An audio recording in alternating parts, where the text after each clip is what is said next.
আমার প্রিয় মা ও বোনেরা,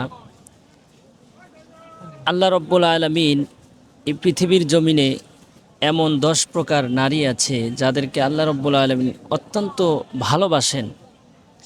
নাম্বার 1 হচ্ছে যে নারী পর্দাশীল, এই নারীকে আল্লাহ রব্বুল আলামিন অত্যন্ত ভালোবাসেন। দ্বিতীয় নম্বরে হচ্ছে যে নারী ধৈর্যশীল, যে ধৈর্য ধারণ করতে পারে, স্বামী কিছু বললেই হঠাৎ করে রেগে যায় না, ধৈর্য ধারণ করতে পারে, বুঝতে পারে, এই নারীকে আল্লাহ রব্বুল আলামিন অত্যন্ত মহাব্বত এবং ভালোবাসেন। নাম্বার 3 হচ্ছে যে নারী ক্ষমাশীল, আল্লাহ রব্বুল আলামিন সেই নারীকে খুবই ভালোবাসেন। 4 নম্বরে যে নারী কারো কথায় সমালোচনা করে না। আজকে আমাদের সমাজের ভিতরে দেখা যায় যে 2-4টা নারী একত্রিত হলে পেটের কথা, পিঠের কথা মানুষের কাছে বলে বেড়ায়, বিশেষ করে স্বামীর কথাগুলো বেশি বলে বেড়ায়।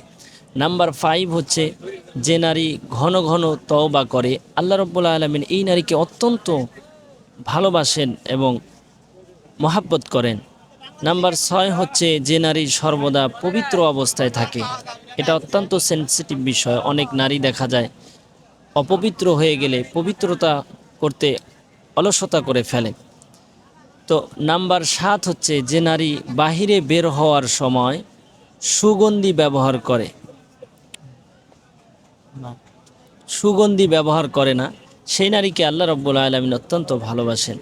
নাম্বার 8 যে নারী স্বামীর আনুগত্য করে। আজকালকার আমাদের সমাজে এটা ব্যাপক হারে ভাইরাস আকারে ধারণ করেছে। নারীরা যা মনে হয় স্বামীর আনুগত্য করতে একদমই অস্বীকার, নারাজ।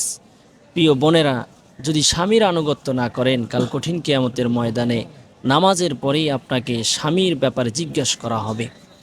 নাম্বার 9 হচ্ছে যে নারী সময় মতো নামাজ আদায় করে। আর নাম্বার 10 হচ্ছে যে নারী তার লজ্জাস্থানের হেফাজত করে।